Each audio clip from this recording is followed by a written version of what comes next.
Hello tout le monde, bien-aimés dans le Seigneur, very favored and blessed people, comment vous allez?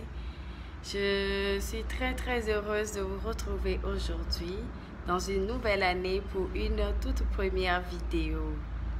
Je remercie le Seigneur de nous avoir connectés et de nous avoir permis de nous avoir permis de regarder cette nouvelle année tous ensemble.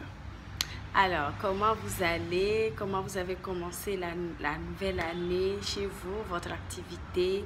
La foi, c'est comment chez vous? Chez moi, ça va bien, je rends grâce à Dieu. Et justement, aujourd'hui, pour la nouvelle vidéo, je viens partager avec vous un message que j'ai reçu de notre Père spirituel concernant le message de l'année. En effet, Dieu, qu'est-ce qu'il fait? Il ne nous laisse pas comme ça dans le vide, non. La preuve, quand il était parti, il avait dit aux apôtres que non, il va leur envoyer le consolateur. Amen. Aujourd'hui, le consolateur est là avec nous. Quand nous commençons une année nouvelle ou quand nous voulons entamer quelque chose de nouveau, le consolateur, sûrement, il va toujours nous dire quelque chose. Il va nous dire comment marcher, comment faire ceci, pour que nous puissions vivre une très belle année. Pour que dans l'année, ce que d'autres personnes auront comme souci, nous, on ne l'aura pas. Parce que quoi? Parce que nous avons des directives. Amen. C'est comme si on va en mission. Quand tu vas en mission, ce n'est pas pour rien. C'est parce que tu as des objectifs. C'est pour cela que tu vas en mission. Donc, pour cette nouvelle année, quelles sont les directives que le Seigneur a pour toi, a pour moi? Comment le Seigneur veut que nous vivions pour que toutes les promesses qu'il a faites pour nous puissent se réaliser dans notre vie? C'est de ça que nous allons parler aujourd'hui. Avant de commencer toute chose, nous allons prier. Saint-Esprit de Dieu, viens prendre contrôle. Viens opérer tout ce que tu voudras. Prends ton chemin, Saint-Esprit, et guide-nous au nom de Jésus. Amen. Alors, je disais tout de suite, quel est le message du Saint-Esprit pour nous? Quel est son message pour nous pour cette année? Qu'est-ce qu'il veut qu'on fasse? Ben oui, nous ne sommes pas là sans père, non. Nous ne sommes pas des orphelins. Nous avons un père. Alors, notre père là, il veut quoi? Il veut qu'on fasse quoi pour cette année? Pour que nous puissions avoir une très wonderful, une très merveilleuse année. Alors, tout simplement, enfin, on peut le voir simple, mais c'est un peu difficile. Mais avec le Saint-Esprit, tout est possible. Donc, le Saint-Esprit nous demande d'être humble, de nous comporter comme des enfants. C'est le message qu'il a pour nous au cours de cette année.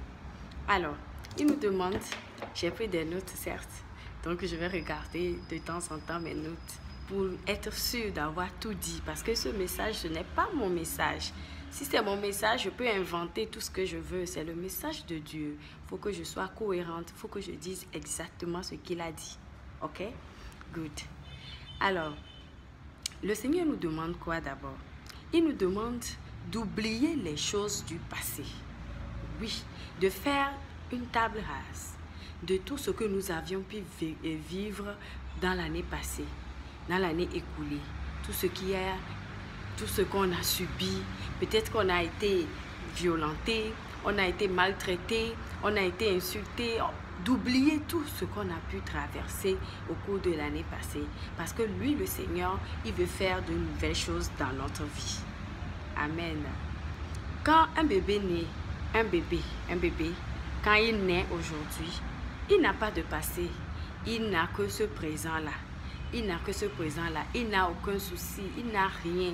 Le bébé là, est là simplement pour vivre. Donc c'est ce que le Seigneur nous demande. De vivre comme un enfant qui vient de naître. Un enfant qui vient de naître n'a pas de passé.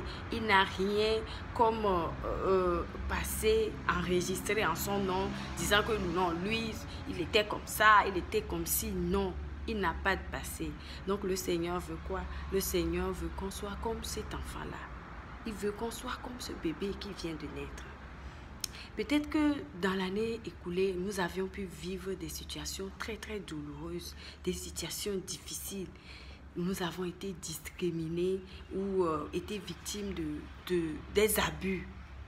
Mais le Seigneur nous demande pour cette année-là d'oublier tout cela, de nous concentrer uniquement sur lui. Et parce que lui, il va faire de nouvelles choses pour nous. Donc le Seigneur nous demande aussi de nous pardonner. De nous pardonner parce que des fois, on vit des choses ou on fait des choses et après, nous-mêmes, on n'arrive pas à se pardonner. Mais le Seigneur nous demande pour cette année-là de faire l'effort de se pardonner, de nous pardonner des transgressions ou des fautes que nous avions commises, mais que nous n'arrivons pas à nous le pardonner là. Que cette année, nous fassions l'effort de nous pardonner ces transgressions-là, de nous donner une nouvelle opportunité, d'être humble surtout. Ça, c'est le grand thème, d'être humble. Humble. Soyons humbles. Tout ce que Dieu fait, tout ce qu'il fait, il le fait en posant des conditions. Dieu nous dit qu'on aura une bonne année. Dieu nous dit qu'il fera ci et ça pour nous. Il va nous donner beaucoup plus d'accomplissement. Tous ceux qui vont respecter tout ce qu'il dira. Peu importe que d'autres diront que cette année, oh, c'est difficile, mais toi, chez toi, ce ne serait pas pareil. Parce que quoi? Parce que tu es en train de suivre quelqu'un, parce que tu es en train de suivre ton Dieu, tu es en train de faire ce qu'il veut. Donc, qu'est-ce que le Seigneur? Tout ce que le Seigneur demande, il y a toujours une condition. Prenons par exemple ces deux cas que je vais énumérer. Le Seigneur dit quoi? Il dit que accepte le Seigneur Jésus-Christ comme ton Sauveur et Seigneur. Et quoi? La condition, c'est quoi? Quand tu acceptes, tu auras la vie éternelle. Donc, tu ne peux pas vouloir la vie éternelle et rejeter Jésus-Christ. Ce n'est pas possible. Donc, c'est comme ça que le Seigneur fonctionne. Il vous dit que si vous faites ceci, moi, je ferai cela. Donc, toi aussi, en tant que chrétien né de nouveau, là, tu as une part de responsabilité. Tu as quelque chose à faire pour pousser Dieu à faire le reste. Tu ne peux pas t'asseoir et toujours dire que Dieu fera quelque chose. Fais pour toi.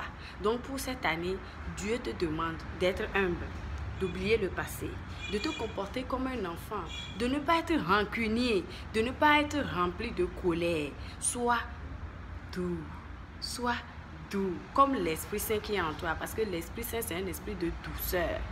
Donc, c'est ce que le Seigneur nous demande. Ça, c'est juste une petite énumération que j'ai faite. Quand nous continuons, le Seigneur dit que avant d'aller au royaume des cieux, tu dois être né de nouveau. Il a dit à Nicodème. Nicodème était étonné. Oh, comment? Moi, si vieux comme ça, je vais être encore né de nouveau. Est-ce que je peux encore rentrer dans le sein de ma mère pour être enfanté? Et le Seigneur lui a dit, non, tu as tout faux. Ce n'est pas de cette naissance-là dont je parle, mais d'être né dans quoi? Dans l'esprit et dans l'eau. Amen. Donc, le Seigneur donne toujours des conditions. Quand il a dit cela, pour entrer dans le royaume de Dieu, tu ne peux pas sauter comme ça. Pour entrer, non. Tu dois faire ci d'abord. C'est quoi? Qu'est-ce que tu dois faire? Tu dois être né de nouveau. Donc, le Seigneur, pour cette année, il nous dit, pour que nous puissions avoir beaucoup de joie, beaucoup de bonheur, beaucoup d'accomplissement, beaucoup de souhaits que nous avons l'habitude de nous souhaiter les jours de l'an ou en période de janvier, le Seigneur te dit, aujourd'hui, toi qui m'écoutes, toi qui me regardes, peu importe où tu as reçu cette vidéo, le Seigneur te dit, si tu veux tout cela, si tu veux voir tout cela, si tu veux vraiment voir lui, sa main puissante agir dans ta vie, fais table rase du passé. Sois humble, rejette la colère, rejette l'anxiété, rejette la tristesse. Sois humble, évite l'orgueil, élimine la colère. Sois humble et lui, il fera pour lui. Est-ce que vous avez déjà jamais vu dans la Bible quelqu'un qui fait exactement ce que le Seigneur veut ou ce que le Seigneur lui a dit de faire et que cette personne-là n'a pas eu le résultat escompté? Dites-moi. Ah non. Toujours, quand nous faisons exactement ce que le Seigneur veut, il agit. Il agit même, il nous surprend. Il nous surprend. Il va au-delà même de ce que nous avons espéré ou nous avons imaginé. C'est comme ça, c'est Dieu, c'est un Dieu fidèle, c'est un Dieu d'amour, c'est un Dieu...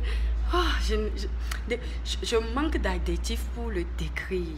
Parce que moi, j'ai fait l'expérience et je continue pas à en faire. Je sais que j'en ferai encore beaucoup. Et je sais qu'il y a parmi vous aussi qui ont fait de l'expérience là. Il suffit seulement de revenir. C'est un peu dur. Mais quand tu as la volonté et le Saint-Esprit est avec toi, il va t'aider à y arriver. Donc quand le Seigneur te dit, fais ceci, et que moi, l'Éternel, moi qui ai créé les cieux, j'ai créé la terre, j'ai créé tout l'univers entier, et je t'ai créé toi, moi je ferai ceci. Dieu, c'est un Dieu qui marche avec les convenants. Comment on dit ça? Covenant. Alliance, voilà. C'est un Dieu d'alliance. Ça, c'est quand il te dit de faire ceci, lui fera cela. Ah, quand tu fais ta part, automatiquement Dieu fait la sienne. Dieu ne va jamais te dire que non, tu as fait pour toi, bon, non, je pense que je ne vais pas faire rien. Non, non, c'est pas ce genre de Dieu. Non, non. Tu fais ta part. Tu fais réellement ce qu'il te dit de faire. Il agit et tu verras sa main puissante dans ta vie. Donc Dieu nous dit de nous débarrasser de l'anxiété, l'inquiétude, la tristesse, la colère. D'ailleurs même tout cela, tu auras beau être en colère, triste, anxieux, ça n'a jamais rien résolu. Au contraire, tu finiras avec des maux de tête, peut-être des maux de ventre, ou je ne sais quoi. Donc le Seigneur, ce qu'il nous demande là, faisons-le. Prions le Saint-Esprit de nous aider, de nous armer de la force suffisante pour y arriver. Un bébé qui vient de naître, ne s'inquiète pas s'il peut trouver du lait aujourd'hui ou pas. Est-ce que nous avions déjà vu un bébé qui vient de naître et le bébé est là, on le voit, on dit que bon, le bébé là, je sens qu'il est inquiet. Il est inquiet, peut-être que... est-ce que sa maman va le nourrir aujourd'hui, ça? Ou son papa, est-ce qu'il va lui acheter des vêtements? Est-ce qu'on n'a jamais vu cela? Donc, quand le Seigneur nous dit de nous comporter comme des enfants, c'est juste une image ou bien une illustration qu'il est en train de nous faire voir pour qu'on puisse regarder le comportement des enfants. Les enfants, ils sont innocents. Pourquoi Parce qu'ils n'ont aucun passé. Ils sont là seulement. Ils vivent. Si papa va le nourrir, ou papa va pas le nourrir, ou maman va lui acheter quelque chose, lui ne s'inquiète pas pour ça. Il est là seulement, il vit sa vie. Il est heureux tout le temps. Donc, le Seigneur nous demande cela. Nous allons, puisque rien ne se fait jamais sans la parole de Dieu, je vais confirmer tout ce que je venais de dire avec le verset phare, qui est tiré dans le livre de Matthieu. Matthieu chapitre 18, du verset 3 à 4. Nous allons le lire. Je prends ma Bible, Louis II. Matthieu 18. Matthieu 18. Ok, du verset 3 à 4. Je vous le dis en vérité, si vous ne vous convertissez et si vous ne devenez comme les petits enfants, vous n'entrerez pas dans le royaume des cieux. C'est pourquoi quiconque se rendra humble comme ce petit enfant sera le plus grand dans le royaume des cieux. Alléluia. Je vais relire encore.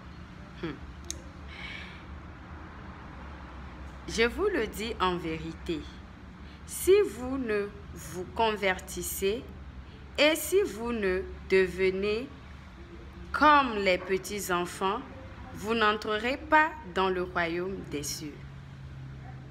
C'est pourquoi quiconque se rendra humble comme ce petit enfant sera le plus grand dans le royaume des cieux. Le Seigneur nous demande de redevenir comme des petits enfants. Il nous demande d'avoir le comportement des petits enfants pour qu'on puisse avoir beaucoup de choses, pour qu'on ne puisse pas manquer de ces bénédictions. Nous devons, les petits enfants font quoi? Tu peux aller dans un parc, par exemple, pour voir. Tu peux voir des petits enfants, ils vont se disputer sur un jouet, par exemple. Devant toi, devant tes yeux. Tu peux les voir tout de suite en train de se disputer ou se bagarrer un peu, se bousculer sur un jouet et tout. Les parents ou les nounous peuvent venir intervenir, etc. Dans quelques secondes, dans les secondes qui vont suivre, tu vas revoir les mêmes enfants là encore s'associer pour s'amuser, rigoler, continuer par s'enjailler. Et nous autres, nous les adultes, qu'est-ce que nous faisons? Est-ce que 2 adultes ou 3 qui vont se disputer tout de suite, les minutes qui vont suivre, tu peux revoir ces mêmes adultes-là en train de rigoler ensemble? C'est très difficile. C'est ce que le Seigneur nous demande, que nous devons faire ça. De faire ça, ce que les enfants font. Parce que même des fois, quand tu rentres dans une maison où il y a beaucoup d'enfants, tu vas voir, des fois, ce sont les mamans même qui se querellent, sachant que pendant ce temps, les enfants, ils se retournent. Ils vont encore s'amuser entre eux. Ils vont encore aller jouer entre eux. Pendant que les mamans ou bien les papas, eux-mêmes, ils se froncent la mine quand ils se voient. Or, les enfants sont en train de nous montrer la leçon, mais nous, on ne voit pas. On est tellement concentré sur notre moi, c'est ça, notre moi, qui fait qu'on n'arrive plus à être humble comme les enfants. Les enfants nous montrent cette leçon-là pratiquement tous les jours. Quand tu vas dans les écoles, tu vas voir cela. Des enfants qui vont se bagarrer, tu vas dire que hey, toi, je ne veux plus te voir avec celui-là. Non, je ne veux plus te voir. Demain, quand il va retourner à l'école, à midi, quand ils vont sortir, ou le soir, quand ils vont sortir, si tu restes là, tu vas les voir ensemble en train de marcher. Et tu serais là comme ça, fâché. Que toi, je ne t'ai pas dit d'aller, mais tu ne sais pas. C'est le Seigneur qui nous montre. Regardez les enfants. Regardez comment ils sont humbles. Ils arrivent à se pardonner rapidement. Ils oublient que celui-ci m'a fait cela. Ils oublient même qu'ils ont été offensés. Ils oublient, ils prennent le pas, ils sont là en train d'exprimer l'amour que le Seigneur veut qu'on exprime entre nous. C'est ça on dit non? Ouais, voilà. qu'on s'exprime entre nous. Oh, je sais plus. Bon, voilà. Donc, quoi? C'est ce qu'on doit faire. Parfois, c'est dur. Oui, parfois, c'est dur. L'orgueil prend le dessus tellement qu'on se dit, tiens, moi comme ça. Lui, façon dont il m'a fait là, allez lui demander pardon. Elle là, ce qu'elle m'a fait hier, allez lui demander pardon. Sachant que c'est moi, j'ai raison. Elle n'a qu'à rester là-bas, elle ne me nourrit pas. Elle n'est pas l'air que je respire. On se dit des choses. Et la nuit, on va encore aller. Oh Seigneur, je t'en prie Seigneur. Oh papa, tu as dit dans ta parole. Mais simple dispute là, on n'arrive pas à éliminer cette colère là, on n'arrive pas à demander pardon. Soyons aptes ou bien soyons vite, soyons rapides à demander pardon, à demander je m'excuse, à dire que je suis désolé, à dire que j'ai tort, à dire que ok d'accord, je te pardonne. Quand bien même tu as raison, dis, je t'en prie, va libérer, va te libérer pour que quand tu viens auprès de ton Père pour adresser tes prières, pour que ça parte, pour que le diable qui est notre adversaire ne puisse pas prendre cela, que attends, il va prendre ça, il va aller devant Dieu. Ne pensez pas que le diable ne va pas chez Dieu, il va. Lisez bien le livre de Job. Il prend, il va, tant, il va dire que, hé Dieu, regarde ta fille, hein. Toi-même, tu as dit ça, non? Mais regarde ce qu'elle a fait. Elle a fait ça. Tu es d'accord? Dieu ne peut pas se rébeller contre lui-même sa parole. Dieu t'a dit de ne pas être en colère, de pardonner. Regarde celle-là. Aujourd'hui à 14 h, dans son bureau. L'autre est venue faire quelque chose. Elle s'est fâchée. Regarde son cœur. Elle a refusé de lui pardonner. Elle la garde dans son cœur. Regarde. Dieu, ce soir, elle vient prier. Tu vois. Dieu, tu vas écouter sa prière. C'est parce que tu as dit. Dieu. Et voilà. L'accusateur, le diable, l'adversaire, l'accusateur, il est là. Il va au procès contre toi. Il présente tes dossiers. Il dit que tu as fait ci, tu as fait ça. Il donne les preuves. Tu serais sanctionné. Ah ouais, tu serais sanctionné. Tu n'auras pas gain de cause. Tu vas jeûner fatigué. Donc, commençons une nouvelle année, nouveau départ. Oublions le passé, soyons humbles. Moi-même qui vous parle, là, je suis concernée. Parce que moi aussi, je veux de grandes choses dans ma vie. Donc, depuis, j'ai commencé par écrire des trucs humbles, collés dans ma chambre, que je veux commencer par lire tout le temps. Pour que ça rentre bien dans mon crâne. Comme ça, quand je serai en face. Parce que quand c'est le cas, tu veux faire ce que le Seigneur veut. Attends-toi à des difficultés. Tu vas rencontrer des situations vraiment pour mettre à l'épreuve. Si tu es vraiment humble, tu vas te voir dans des situations, franchement, tu vas te dire, et tu te tais. Tu dis que tu veux être humble. Tu veux faire ce que le Seigneur veut. Tu te tais. Tu te tais. Tu respires à fond. Tu es humble. Tu fais ce que le Seigneur veut. Tu restes calme. Tu restes humble. Tu n'écoutes pas la voix de l'orgueil qui te dit que tu vas te laisser faire. Yo, toi tu ne sais pas parler. Tu vas te laisser faire. Regarde tout ce que tu n'écoutes pas cette voix-là. Cette voix qui résonne. Là. Tu n'écoutes pas cette voix-là. Tu mets cette voix-là en sourdine au nom de Jésus.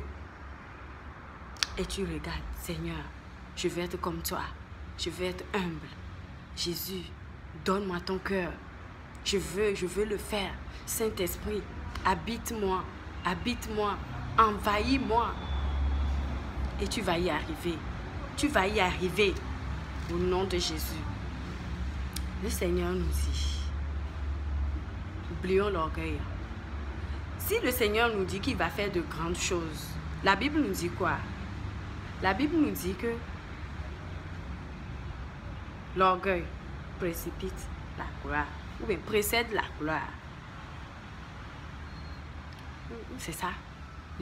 Non, c'est pas ça. Je pense que je vous trompe. Excusez-moi, que je cherche bien. Mais je pense que c'est l'orgueil précède la gloire. Mais en tout cas, je vais chercher la partie là pour mettre dans ma description. Parce que ça m'échappe. Je vais mettre ça dans ma description. Mais ça parle de l'orgueil. Je pense que c'est dans Proverbe. L'humilité précède la gloire et l'orgueil précède la chute. Je crois. Ça doit être ça, Saint-Esprit, merci. Donc, le Seigneur veut nous élever cette année. L'humilité précède la gloire. Le Seigneur veut nous élever. Moi, le jour que j'ai reçu le message là, c'était le 31 décembre 2020 dans notre église principale. Donc, quand j'ai reçu le message là, c'est ce que j'ai compris. Je me suis dit, oh, cet esprit, donc, tu veux nous élever. Étant donné que l'humilité précède la gloire, l'humilité doit venir d'abord. C'est ce qu'on doit faire pour être élevé.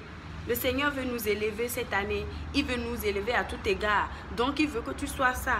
Pour pouvoir avoir la gloire, tu dois être humble. L'humilité précède la gloire. L'humilité, voilà l'humilité. Voilà l'humilité et voilà la gloire. Donc, tu dois être comme ça. Tu te mets bas pour être élevé par le Seigneur.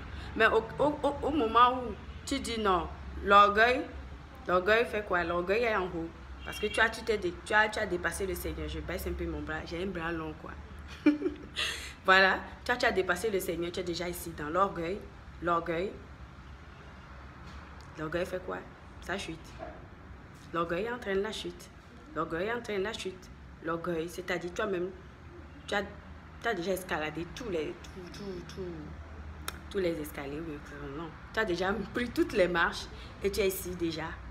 Dans ton orgueil, tu refuses tout. Tu dis non, tu ne veux pas te rabaisser. Non, lui, il est qui m'a. Yo, c'est lui qui me donne à manger. Yeah.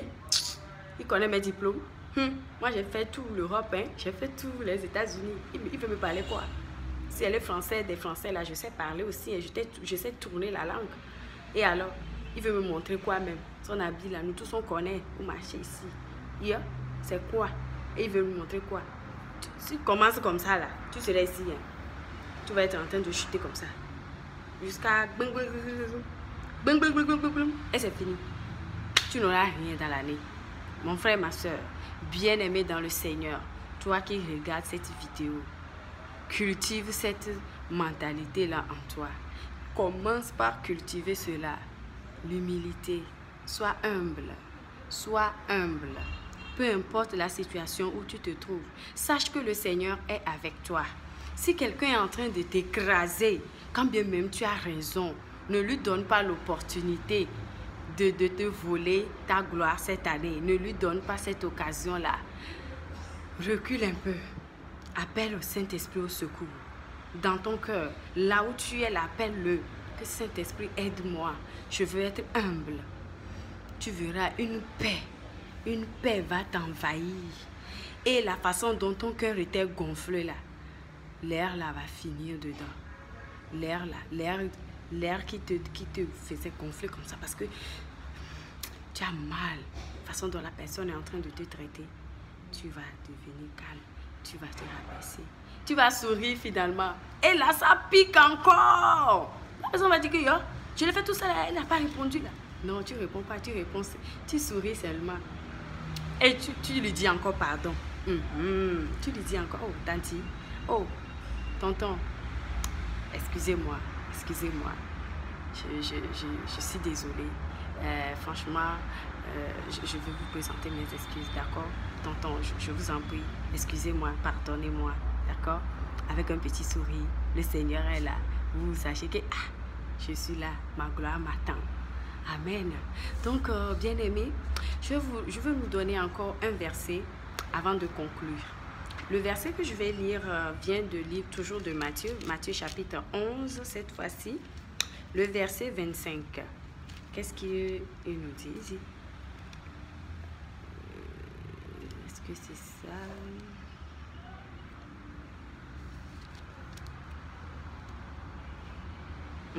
Oui, c'est ça. En ces temps-là, Jésus prit la parole et dit, « Je te loue, Père, Seigneur du ciel et de la terre, de ce que tu as caché ces choses aux sages et aux intelligents et de ce que tu les as révélées aux enfants. » Quand tu te comportes comme un enfant, quand tu es humble, tu as la douceur, tu te comportes comme un enfant sans rancune. Les enfants ne se gardent pas rancune, sans orgueil. Ils sont là tout doux. Quand tu te comportes comme cela, le Seigneur te révélera de grandes choses. Il va te révéler des grands projets pour ta vie. Il va te révéler les grands projets de business, les grands projets que tu dois faire pour prospérer. Alléluia. Donc, on doit s'humilier. Humilions-nous, c'est très très important pour notre vie chrétienne. Humilions-nous. Soyons humbles. Ne gardons pas rancune. Amen. Ayons la foi en Dieu. Pour conclure, je dirais quoi pour cette année 2021. Moi, Pamela Monica, ayant reçu la parole de l'Éternel du bishop Emmanuel Astiko de notre chapelle Power Mission International, moi, je viens partager avec vous la parole de l'Éternel qui nous demande pour cette année d'être humble, d'avoir la foi en Dieu. Parce que quoi, les enfants, ils croient que leurs parents peuvent tout faire pour eux. Aucun enfant ne pense pas que son père ou sa mère est incapable de faire des grandes choses pour lui. Gardons cette foi-là que notre Dieu, que nous sommes en train d'adorer, peut tout faire. Et exactement, il le fera. Gardons notre foi à ce niveau. Nous rappelons-nous d'être humbles.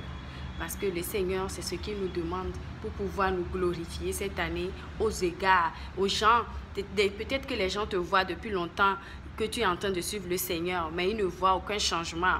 Enfin, pour eux, tu ne changes pas. Or, le changement s'opère d'abord dans le monde spirituel avant d'être physique. Mais le Seigneur peut tout faire. Donc, cette année, sois humble. Et évite la colère, évite l'orgueil, évite la rancune.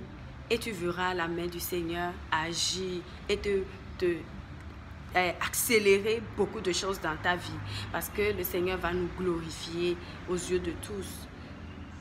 À condition que quoi? À condition que nous soyons humbles, à condition que nous soyons humbles comme des enfants, nous soyons doux, nous soyons en paix avec notre entourage.